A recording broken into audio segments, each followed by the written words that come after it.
Hi everyone, it's your girl Lizzo, and we are still on the streets of Buziga when I met this beautiful lady. Hi, what's your name? My name is Evelyne Gabire. So, Evelyne, the International Youth Day was celebrated last month. Are you aware of that? Yes. So, my questions are going to be in relation to that.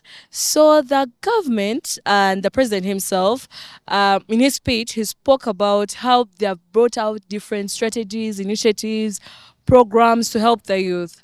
But to his surprise, is that very few are responding. Why do you think that the biggest percentage of the youths are not in these programs? Okay.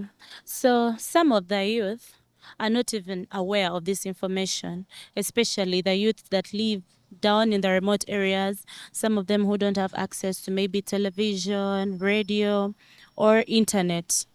So they have no information. And then also, most of the youth always complain that there is no, there is corruption. There is corruption. It's not equal. Like they don't, if they are given the money, it doesn't reach them. Maybe the money stays on top among the top leaders. So they feel like the corruption, they're like, no, let us not even do it. Involve ourselves with these initiatives that the government has brought about. Okay. So my other question is, uh, the different stakeholders in regards to the sexual reproductive health and rights, the different organizations that are in these programs. What do you think they are leaving out? What do you think is that key holder that they're leaving out that they're not giving to the different youths? That's still leading to these cases of teenage pregnancy, to GBV, to HIV and AIDS. What do you think that they're leaving out? That's grim, that's foundation. Okay, so like we're saying, I feel like this information should be given to the girls, especially those ones in remote areas, like hands on. The information shouldn't stay maybe on the internet, and it should be readily available for these students. Maybe they can hold talk shows in the villages, gather these young people, these young girls in the communities, talk to them and advise them about their sexual and reproductive health.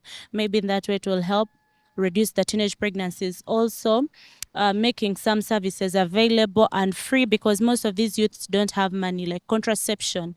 Maybe they can make it free and available for these young people and even give them the information how to use it. Yes. And then also some of the local leaders in the communities are making it a very big hindrance, especially for contraception in regards to teenage pregnancy and what. They feel like this is not appropriate information to give to these young children, but I feel like these young girls need this information and they need the services too. What is your advice to the youth out there, the youths in Bozega, the youths in the whole country? What single kind of information do you want to pass on to them? All I can tell them is that to be brave, to be innovative. Nowadays, youth we no longer rely on jobs. Like you can create your own job, you can create your small business to make sure you earn a living. Don't sit down and wait for a white collar job, because nowadays they're not so common. So if you have any idea, any small business, you can start it up so that you can make a living. Don't just sit down. Please go out there and start your small businesses or anything so that you make money. Thank you so much. That was Evelyn, and her last words were, let's be innovative, let's be creative. Don't wait for the white collar jobs to be outstanding. As youths who are celebrated last month in the month, I think this is a best piece of advice that anyone can share with you.